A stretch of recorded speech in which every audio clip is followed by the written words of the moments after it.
अस्सलाम वालेकुम दोस्तों, उम्मीद है आप सब खैर खैरियत से होंगे। खैर खैरियत से होंगे। और ये वीडियो लोहा पहाड़ हकीम। वैसे हमारे मुल्क में हकीमों की कमी नहीं है। नीम हकीम ख़तरे जान, ये आपने कहानी तो सुनी होगी और पढ़ी थी हमने शायद कोई इंग्लिश की बुक में किसी क्लास की, नीम हकीम के बारे में, जो उन्होंने एक स्टोरी बताई थी कि किस तरह एक जो बंदा है वो देखता है किसी को कि वो ऊँट का वो खरबूजा खाता है। ऊँट किसी खेत में जाता है तो वहाँ से ना बड़ा सा खरबूजा खा लेता है, इधर उसके गले में फंस जाता है।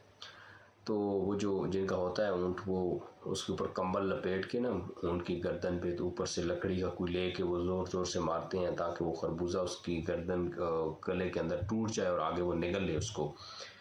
तो पास से कोई नीम हकीम गुज़र रहा होता है बनने के लिए, मतलब वो देखता है कि जैसे ही वो देखता है कि ये जो गर्दन थी पहले फूली हुई थी, तो इन्होंने ऊपर से ऐसे कंबल रख के इसको मारा है तो इसकी गर्दन ठीक हो गया ऊँट की। तो वो कहता है बड़ी अच्छी ट्रिक आ गई है, काम उसके पास कोई भी नहीं था, वेला था।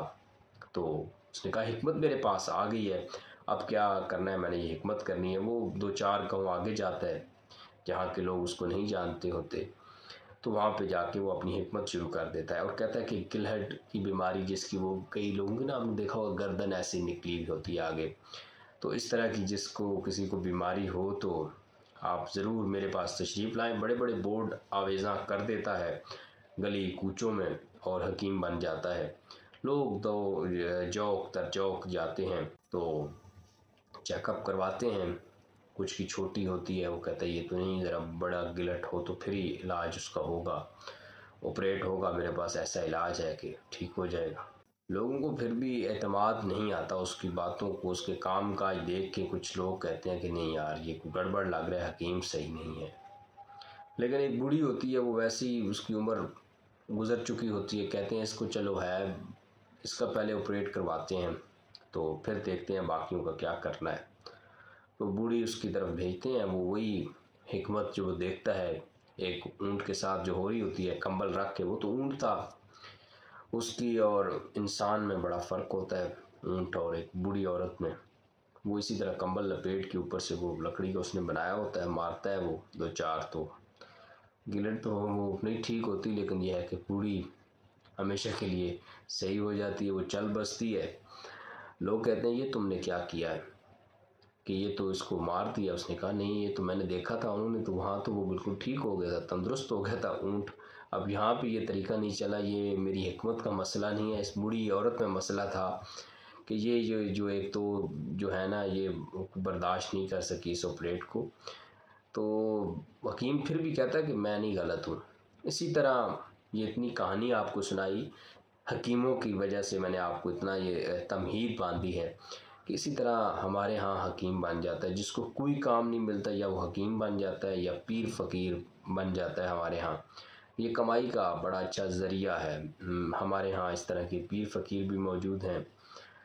जहाँ मैं रहता हूँ यहाँ पे भी एक पीर फ़कीर बड़े कुछ सालों पहले ही, वो पहले नहीं था लेकिन अचानक से वो नमूदार हुआ और इतना बड़ा इस इलाके का जहाँ मैं रहता हूँ पीर फ़कीर बन चुका है कि उसने अपनी ब्रांचेस छोटी छोटी मुख्तलिफ़ जगहों पर खोल रखी हैं और वहाँ पे लोग आते हैं, उससे अपना इलाज करवाते हैं और साथ वो हिकमत भी बांटता है, कुछ शीशियों में मिट्टियाँ वगैरह घोल के लोगों को देता है। और जो चीज़ उसके पास है वो एक है दिमागों के साथ खेलना लोगों के, तो लोग न चाहते हुए भी वहाँ पर जो है ना वो मुरीद हो जाते हैं।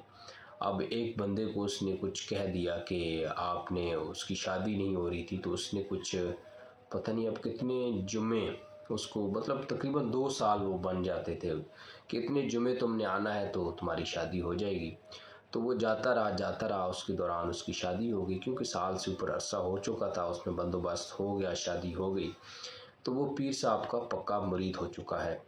ऐसे वाक़यात भी वक़ूफ़ पज़ीर हो रहे हैं। देखिए अब 2 साल शादी हो ही जाती है, कोई ना कोई सबब बन ही जाता है। तो जब बाबा जी के पास हर हफ्ते जाता है तो कहते हैं ये कोशिश करो, वैसे नहीं कर रहा होता बंदा, फिर कहता है बाबा जी की दुआ है तो मैं कोशिश करता हूँ। नहीं तो वो वैसे भी अगर दुआ कर कोशिश करता तो हो जाती, पहले कोशिश ही नहीं की, अब कोशिश कर रहा है, हो गई।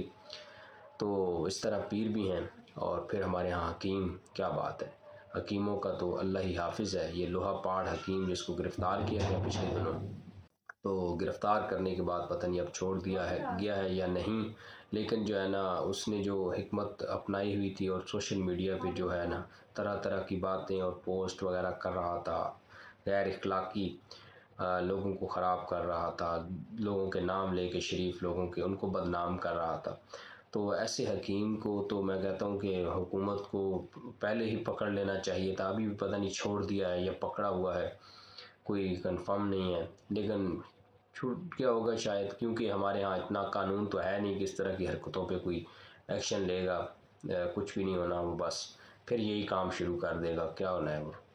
तो उसका सॉफ्टवेयर सही से अपडेट करें ताकि फिर ऐसी हरकतें ना करे ये जो है लोहा पहाड़ हकीम। उम्मीद है दोस्तों आपको ये वीडियो पसंद आई होगी। मेरे इस चैनल को सब्सक्राइब करें, वीडियो को लाइक शेयर करें। अल्लाह हाफ़िज़।